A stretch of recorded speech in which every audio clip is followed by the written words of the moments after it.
You've heard of Auschwitz. The name alone evokes horror. But behind the barbed wire, gas chambers, and mass graves stood one man who ran it all like a factory. His name was Rudolf Höss, the quiet commander of the largest extermination camp the world has ever known. Under his direction, over 1 million innocent men, women, and children were systematically murdered. He didn't shout. He didn't boast. But his signature sealed countless deaths, and his routines brought mass murder to an industrial scale. Höss wasn't a rogue monster. He was the system. A cold bureaucrat who viewed genocide as a matter of efficiency. After the war, he was hunted down, tried for his crimes, and ultimately hanged just steps away from the camp he once ruled. So how did he become this figure? What path led him to become the architect of Auschwitz? Let's trace the life and the deadly choices of Rudolf Höss. Early indoctrination and military roots. Rudolf Höss was born in 1901 in Baden-Baden, Germany, into a devout Catholic family. His father had dreams of him becoming a priest, and Höss spent his early years immersed in strict religious discipline. But the stability of his upbringing was shattered by the outbreak of World War I. At just 14, he ran away to join the army, lying about his age. By 16, he was the youngest non-commissioned officer in the German military, fighting in the Middle East with the Ottoman forces. After the war, Germany's defeat left many veterans disillusioned. Höss was no exception. He drifted into nationalist and far-right groups, including the Freikorps, a paramilitary force made up of ex-soldiers.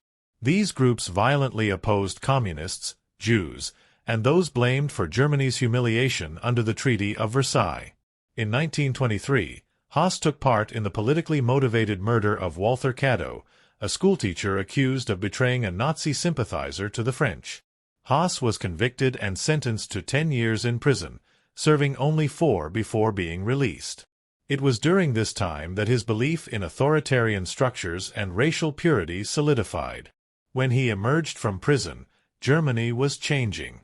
The Nazi Party was rising fast, and their message appealed to Höss: order, obedience, and national revival. He joined the SS in 1934, marking the beginning of a dark and deliberate journey into the machinery of state-sponsored violence. Rising through the SS and the road to Auschwitz. Höss's career in the SS began in the concentration camp system. He was first stationed at Dachau, then transferred to Sachsenhausen, where he quickly impressed his superiors with his discipline and administrative skills.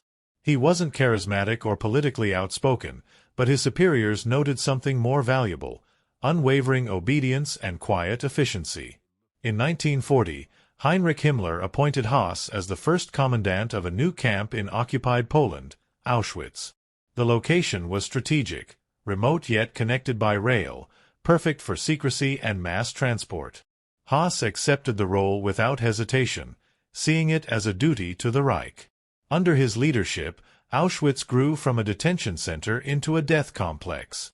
Höss implemented systems designed for maximum output. Gas chambers replaced firing squads. Zyklon B, a pesticide, became the method of extermination. Bodies were burned in crematoria. He treated the entire process as logistics, calculating how many trains could arrive per day, how many people could be processed, how to dispose of bodies most efficiently. Although he did not originate the idea of extermination, Höss was instrumental in making it function. He expanded Auschwitz to include Birkenau, the largest killing center of the Holocaust. While other SS officers brutalized inmates directly, Höss distanced himself emotionally. He rarely showed emotion, rarely interfered. His horror lay not in sadism, but in cold detachment. By 1942, Auschwitz had become the centerpiece of the Nazi extermination effort. Under Rudolf Höss's command, the camp operated like a factory, engineered for one purpose: death. Trains arrived daily, packed with Jews, Roma, Soviet, and others. Most passengers were murdered within hours of arrival.